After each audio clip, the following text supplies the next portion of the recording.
Hello guys! Good morning! Good morning sa mga nasa Amerika. Anong oras na ba ngayon sa Amerika? Welcome back to my channel. Let's see kung anong oras ngayon sa Amerika. Okay. NY time. It's good morning, good afternoon pala para sa mga nasa Amerika. 2 p.m. ngayon. Good evening sa mga nasa Saudi Arabia. It's 9 o'clock ngayon dito sa Saudi Arabia. I'm here in Saudi Arabia right now. Alam nyo na kailangan mag-refresh at, magdasal ng konti. Magdasal ng konti. Nakakaloka. Well, anyway, ang topic natin for today or for tonight is about EB3. Nakakaloka. Napalitaan nyo na ba? Yung about sa priority date for next month. Yes po, lumabas na yung priority date for May. Siguro mga 2 or 3 days lang. 2 or 3 days lang. 2 or 3 days na yung nakaraan. Ganon. Medyo nagko-compose pa ako kasi hindi naman ako fluent sa Tagalog talaga. As in, hindi yun yung first language ko. Hindi naman ako Tagalog. Yes, Filipino ako, pero that's not my mother tongue. But anyway, so much for that. Ang dami ko pang sinasabi, nakakaloka. Yes, hindi siya gumalaw mga inday. As in, nakakaloka. Yung priority date, hindi gumalaw. Hindi umatras. Hindi siya umatras. Hindi rin siya umusad forward. Diba? Let's see kung hindi rin ako updated masyado ng bonggang-bongga. Ayan. Talk of... Nasaan na ba? If retrogress... Basta kung ano yung priority date nung nakaraang buwan for the month of April, ganun pa rin ang priority date. Hindi siya gumalaw as in nakakaloka. Well, anyway, talking about priority date, yes, okay naman siguro na hindi siya gumalaw. At least hindi siya gumalaw backward. Let's just hope na gagalaw siya forward next month.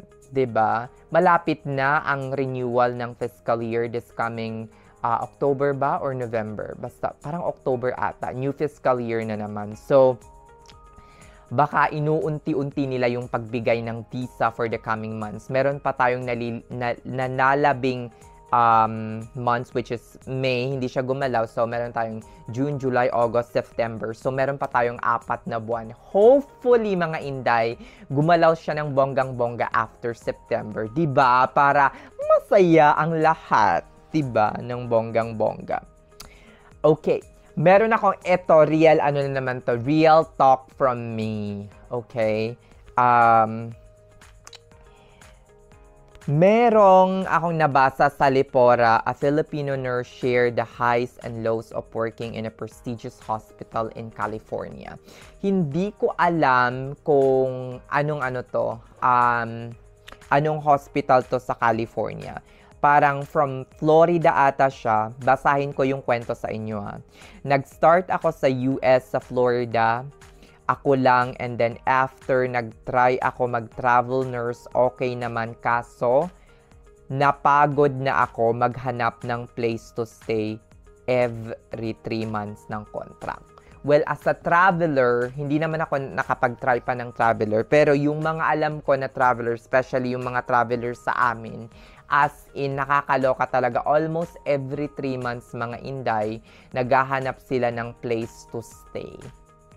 They can stay in one hospital if i-renew sila ng hospital at maganda yung performance nila up to like 11 months ata. Pwede silang magstay doon para hindi sila palipat-lipat. Pero kung hindi ka na i-renew ng hospital mo at hindi ka na kailangan, so maghahanap ang iyong travel agent, yung parang agent mo or recruiter mo ng ibang hospital.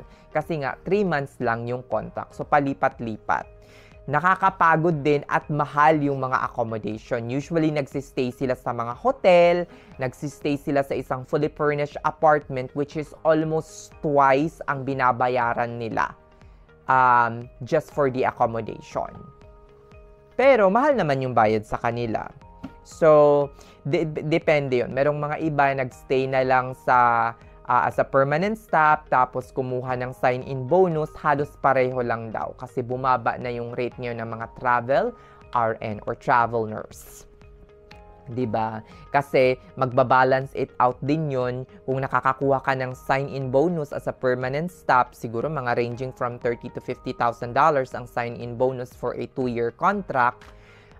Tapos yung disadvantage naman ng pagiging traveler is palipat-lipat ka, tapos mataas din yung cost of living kasi nga nagsistay ka sa mga hotel, nagsistay ka sa isang fully furnished apartment na medyo mahal. Tapos, ang disadvantage pa is, hindi ko naman sinasabi na dapat yung mga traveler is dapat mabigyan sila ng pinakamahirap na assignment. Pero reality check, ganun talaga ang nangyayari.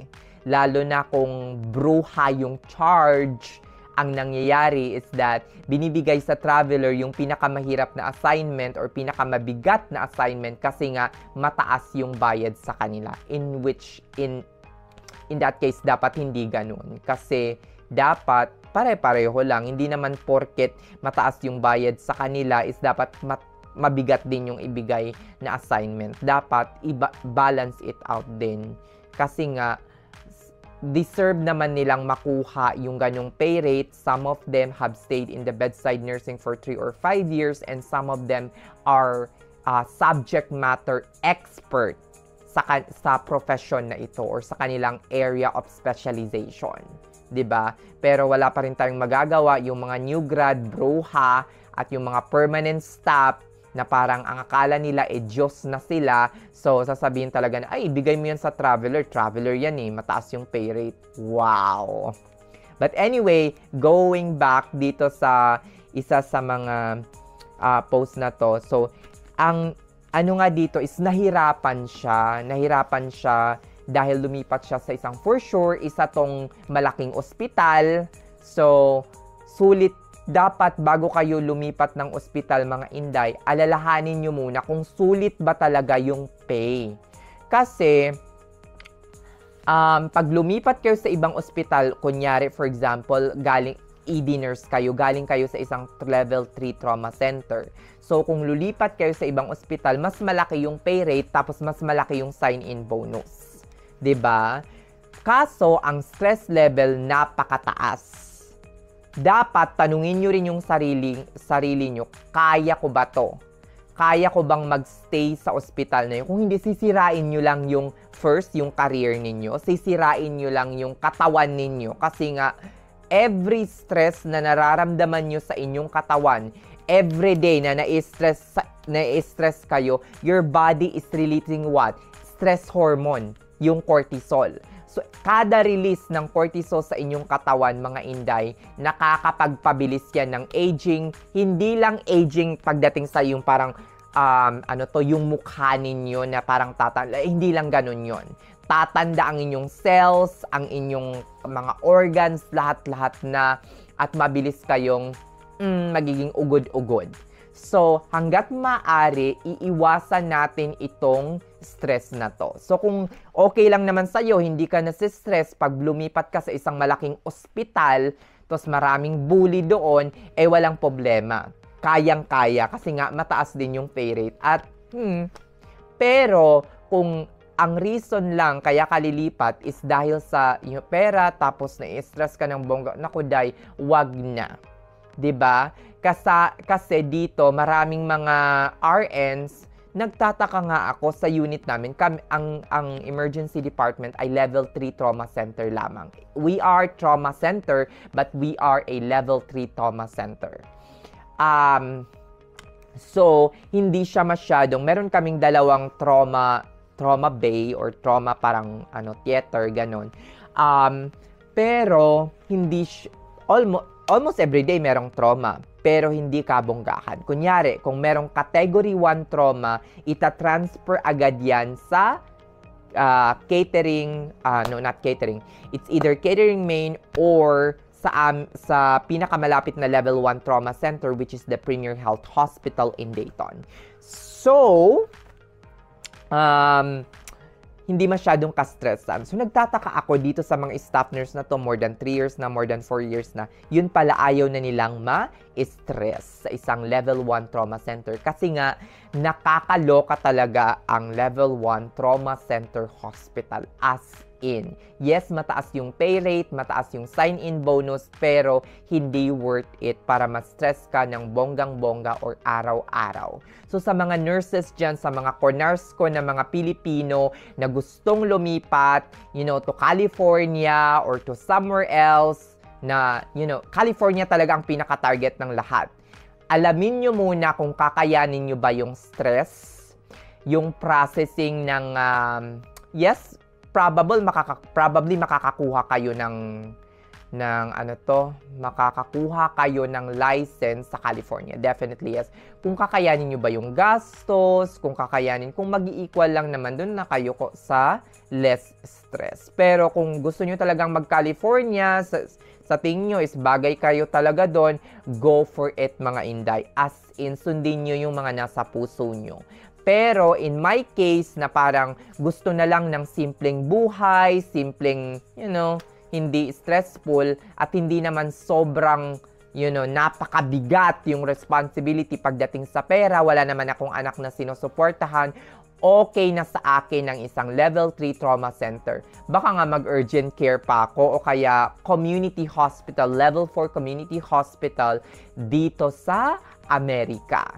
Kasi hindi sulit ang pera. Hindi mababayaran ng sobra-sobrang pera ang stress na mararamdaman mo almost every day.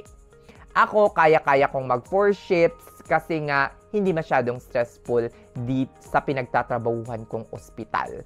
Pero, kapag nasa level 1 trauma center, for sure, isang day pa lang parang lagapak na. 'Di ba? Nakakaloka. Lagapak na yung body mo or yung katawan mo dahil sa stress. So, bago lumipat, alamin muna yung lilipatang ospital, alamin muna yung mga, kung meron bang Filipino community or kung meron man, baka Filipino community pa, mga Pinoy pa ang nagsasaksakan sa bawat isa, di ba? Nakakaloka. So, yun lang mga Inday, as in, real talk, real eme, nakakaloka. Babush na mga Inday. See you on my next vlog. Bye-bye!